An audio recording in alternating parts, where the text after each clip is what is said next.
What business have you women here, clustered like buzzing bees at the hive door? Where is Medea? Mourning for what you have done.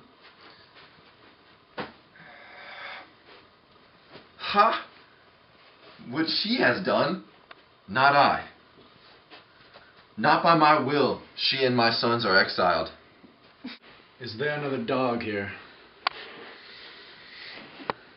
So Medea, you have once more affronted and insulted the head of Corinth. This is not the first time I've seen what a fool anger is. You might have lived here happily, secure and honored. I hope you would. By being just a little decently respectful towards those in power. Instead, you have to go mad with anger and talk yourself into exile. To me, it matters little what you say about me. But rulers are aggressive. Sensitive. To me, it matters little what you say about me. But rulers are sensitive. Time and time again, I've smoothed down Creon's indignation. Then you, like a madwoman, like a possessed imbecile, wag your head and let the words flow again. You never cease from speaking evil against him and his family. So now, call yourself lucky, Medea, not to get worse than exile. In spite of all this, I have your interest at heart, and I'm here to help you. Exile's a bitter business. I want to make some provision for you. I wish you no harm, although you hate me.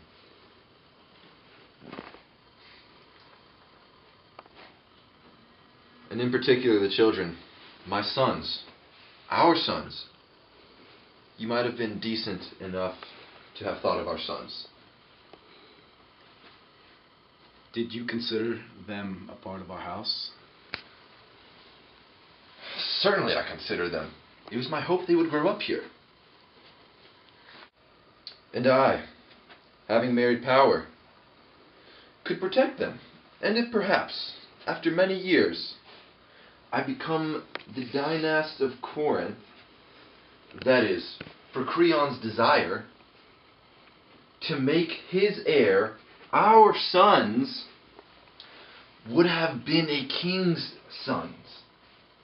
I hope to help them wherever they go. But now, of course, must look forward to younger children.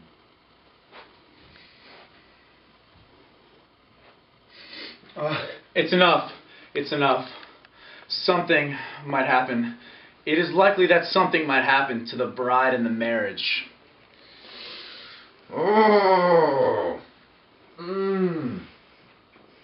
I'll guard against you. But evidently, Creon is right to be rid of you. Have you finished yet? I thought I would let you speak on and spur out your shamelessness before these women, the way a Tyrrhenian leader unrolls his rare fabrics.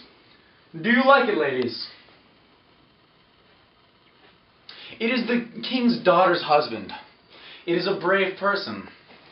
It has finally got up its courage with a guard of spears. It looks at me in the face. Oh, Jason, have you pulled me down into the hall of vile thoughts? I did not used to talk like the other women. I loved you once. I am ashamed of it. But there are some things that ought to be remembered by you and me. That blue day when we drove through Hellespont to the Greek Sea, and the great-shouldered heroes were singing at the oars, and those birds flying through the blown foam. That day was too fine, I suppose, for Creon's daughter's man to remember. Wasn't even fun. But you remember whether I cheated my father for you, and tamed the fire-breathing brazen-hooked bulls, and whether I saved your life in the field of teeth, and you might remember whether I poisoned the great serpents and got you the golden fleece, and fled with you and killed my own brother. When he pursued us, making myself abominable in my own home, and then in yours, I got your enemy.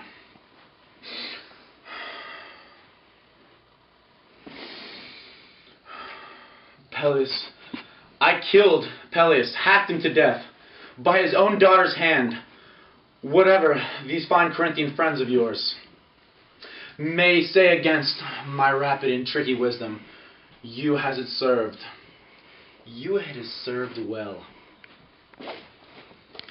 Here are 5 times, if I counted right, and all that's not counted. That your adventure would have been dusty death, if I'd not saved you. But now you think that your adventures are over. You are safe in a high place in Corinth, and will need me no more. It is a bit of a dog, isn't it? Woman, isn't it qualified to sleep with the dog's daughter? Stop. But for me, Jason, me driven by the hairy snouts from the quadruped marriage bed, what refuge does your prudent kindness advise? Shall I fly home to Colchis, to put my neck in the coil of a knotted rope for the crimes I served you with? Or shall I go and kneel to the daughter of Peleus?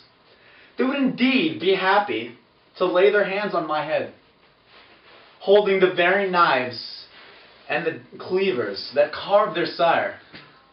The world's a little too close to me, eh? By the things I have done for you. I'll go to the palace and seek Aegeus. There is no other hope. I see, Medea. You have been a very careful merchant of benefits. You forget none. You keep a strict reckoning. But some little things that I, on my side, have done for you ought to be in the books too. As, for example, that I carried you out of the dirt and superstition of Isaiah Colchis into the rational sunlight of Greece. And the marble music of Greek temples, is that no benefit? And I have brought you to meet with the first minds of our time, and to speak as an equal with great heroes and the rulers of cities. Is that no benefit? And now, this grievous thing you hate me for, that I have married Creon's young daughter, little Crusoe.